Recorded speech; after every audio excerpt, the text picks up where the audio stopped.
Late one night in 2011, Jim Britton was waiting up for his son Vince to come home.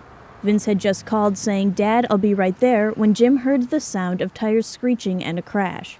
Jim rushed to the source of the sounds, finding his son in his car at the bottom of an over 300-foot deep ravine. Jim's first thought was that his son was dead.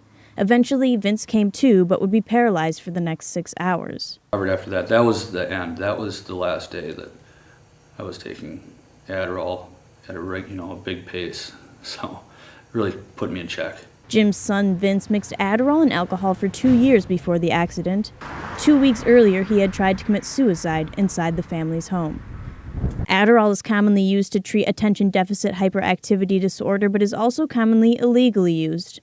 It's a prescription drug often referred to as a study drug because of its reputation for helping students focus. But Adderall is an addictive drug that can physically and mentally harm a person.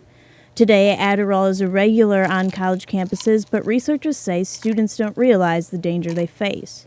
According to the U.S. Food and Drug Administration, Adderall is an amphetamine which may help increase attention and decrease impulsiveness in people with ADHD. The U.S. Department of Enforcement Administration says that amphetamines are stimulants that speed up the body's system. Amphetamines are able to stay unchanged in the body longer in order to produce their stimulatory effect. Other amphetamines include Ritalin and methamphetamine. The FDA says not to take Adderall without a prescription. The fact that Adderall is legally used in a medical setting means that it's harder for police to find. Bridget Coit from the Eau Claire Police Department says going after Adderall abuse cases isn't easy. Adderall's a tough case for a police department to work because many people have a legitimate prescription for Adderall. So even if they are addicted to it or are abusing it, unless they talk to us about that, it's hard for us to determine if they're, illegally using their medication. Vince started taking Adderall when he was 19 years old, a student at Chippewa Valley Technical College. He went to a doctor, told him he was having a hard time with attention, and without any tests for ADHD, he got a prescription for Adderall. He says that once he had the prescription, he could easily get his dose increased, then found new ways to get the drug. I started seeking it out from friends, and then I went to the doctor, and it was easily accessible to get it. Well, then I couldn't get enough of it, so I was purchasing from other people that had Adderall.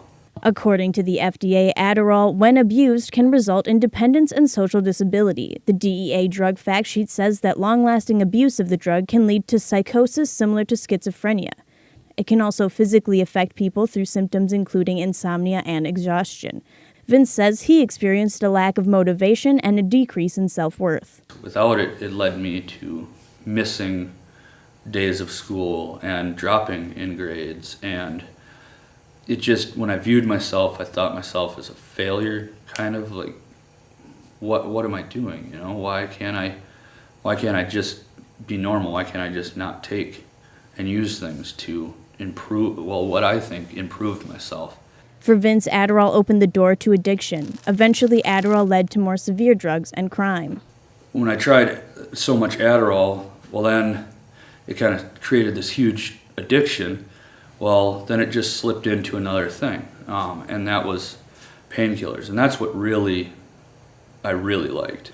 When I was younger, I was kind of basically doing pharmaceutical speedballing, up and down, while I eventually led to massive amounts of heroin and crystal meth. The ramp up in hard drug use then led to theft and selling drugs to feed the addiction. Vince was facing 30 years in prison for felony convictions, but took the chance to go to rehab. Today, Vince is 27, and after being in and out of rehab 9 times, he's over 30 weeks sober. Like Vince, many people begin using Adderall illegally in college. The range of reported usage of the drug is from 3.8% to 60%. A study on the non-medical use of Adderall done by the National Survey on Drug Use and Health says that in 2009, full-time college students were twice as likely to take non-medical Adderall than others. UW Eau Claire Police Department Sergeant Joe Field says the drug is being used on campus. Student employees through the university, RAs and housing officials, they hear a lot of different, more information than what we hear as the police department.